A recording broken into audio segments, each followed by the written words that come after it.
Hello there, friends, maybe fans, and YouTube e-haters. How are you doing this morning? Before we dive into this upcoming video that you clicked on of a McLaren 570S Spider, I want to take a real quick moment to tell you about another channel on which I am providing some videos. It's called Truck Central. If you've had some coffee this morning, you might be able to tell that that is a channel that focuses on trucks. Now, I'm not the only one over there, so if you hate me and you love trucks, go over there and see some great content by some other people. We just did a season of truck reviews. On Tuesday, I would do something called Test Drive Tuesdays, where I would drive review, talk about a truck, a different truck, an SUV, stuff like that. I drove the Trackhawk over there. We drove Tacomas and F-150s and Expeditions and all kinds of other fun stuff. And it was great. So if you like that sort of content, if you really like trucks, go to Truck Central and check it all out. And we'll be back with another season very soon. And if you like other modified trucks, we have those. We're going to talk to other people who are way into their trucks, some classic truck stuff, some just crazy diesel coal rolling stuff as well. There's trucks for everybody over on Truck Central. Now, in the meantime, we can get on with the review you came here to watch, which is that of a McLaren 570S Spider. So after you're done watching this video, maybe go watch some of those videos. And then if you don't like trucks, just stick around here or go over there and learn to love trucks as well. I've had some coffee this morning and I'm gonna have some more. I'm gonna go drink it while you watch this video.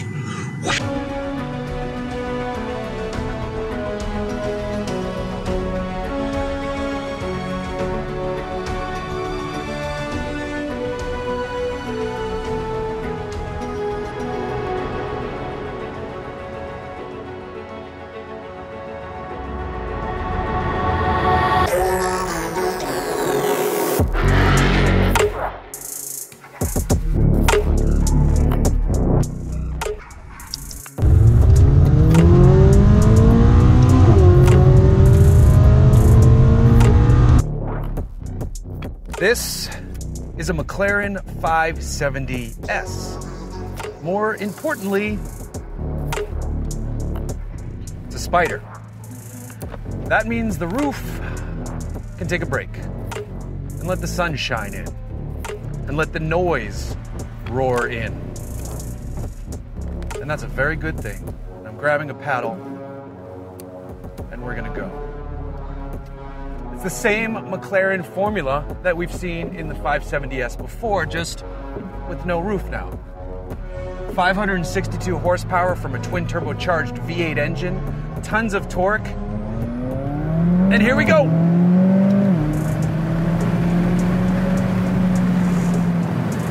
There's something wonderful about the way these cars handle. Mid-engine, rear-wheel drive, oh my goodness.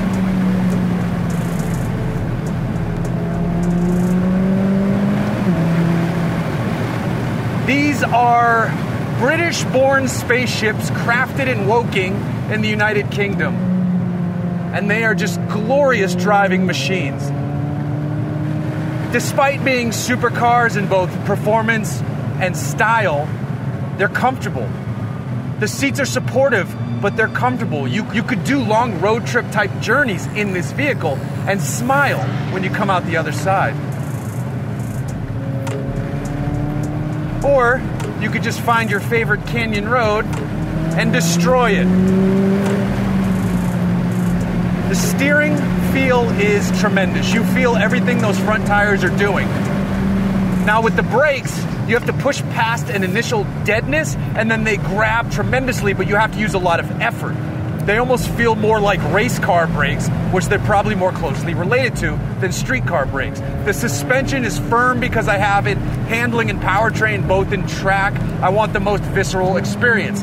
Shifts are lightning quick, and the 7-speed gearbox, you transmit those shifts through a one-piece carbon fiber paddle. There's a minus on the left, there's a plus on the right, but it is one piece. You can go up and down on either side. You can click, click, click, click, because it's a singular piece and it pivots in the middle, much like this car pivots in the middle. The open air experience just adds to the overall dynamic tremendousness of this car. And then as far as the price goes for something like this, I don't feel like it's too outrageous. This car, as equipped, the base price is around $211,000. As equipped, it's $246,000. Shitloads of money. Absolutely shitloads of money. However, compared to, you know, the rest of the competition, it's right there. You can get an Audi R8 Spider, which is an amazing car, but it's not as just standout wowish in traffic. Don't get me wrong. It's a standout machine. It just doesn't go, oh my God. Like, again, this is like a spaceship, whereas the Audi R8 is still an Audi. The Lamborghini Huracan stands out. This does as well without being as brash as the Lamborghini. The Huracan, a fantastic machine. Still, there's something extra special about the McLaren. It goes back to their motorsports history and the heritage that comes with the brand itself and their meticulous attention to the detail of driving enjoyment. You can drive this car so comfortably, so fast, it's wild. This is their entry-level car. They have the Super Series, the Sports Series, and I think it's called like the You're a Mega Rich Fucker Series, or the Hyper Series, or something like that. That's where the P1 lives. The 720S is in the class above this. Then you have the 570S, 570 GT. These are damn near grand touring machines, just happen to be wrapped in ultra supercar sporty good looks. Driving a McLaren is just a wonderful thing. All right, one part that sucks about the car is with the, I don't have a problem with the Iris system itself, which is the name of the infotainment backing technology. However, with polarized lenses on, I can't see shit from this angle. I have to turn my head like this to see that it is playing the best band in the world. So, you know, the display in front is perfect. You can see that perfectly. Iris, you have to do this, and that's just dumb for $246,000. Owners of this car are going to wear polarized sunglasses, and then they're going to complain. I wonder if there's like a film you could put over this that would reverse the polarization. I'm just gonna whip through two corners then.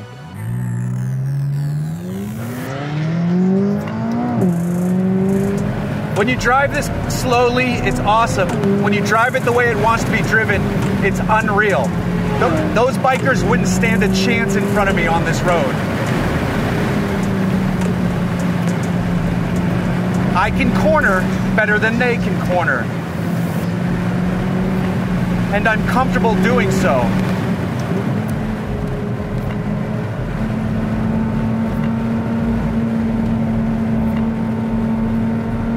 For example, well, that's not a good example.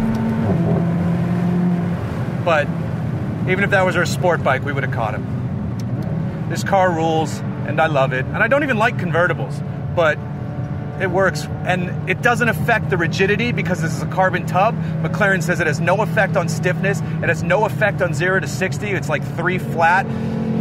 The top speed with the roof up is still 204. With the down, you have to settle for 196. So you don't have to compromise unless you need to hit 204 with the top stowed.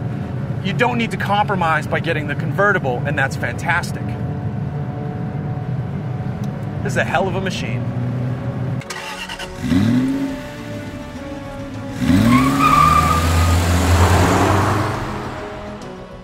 The open air experience just adds to the overall dynamic tremendousness of this car. That's not a word, I don't care.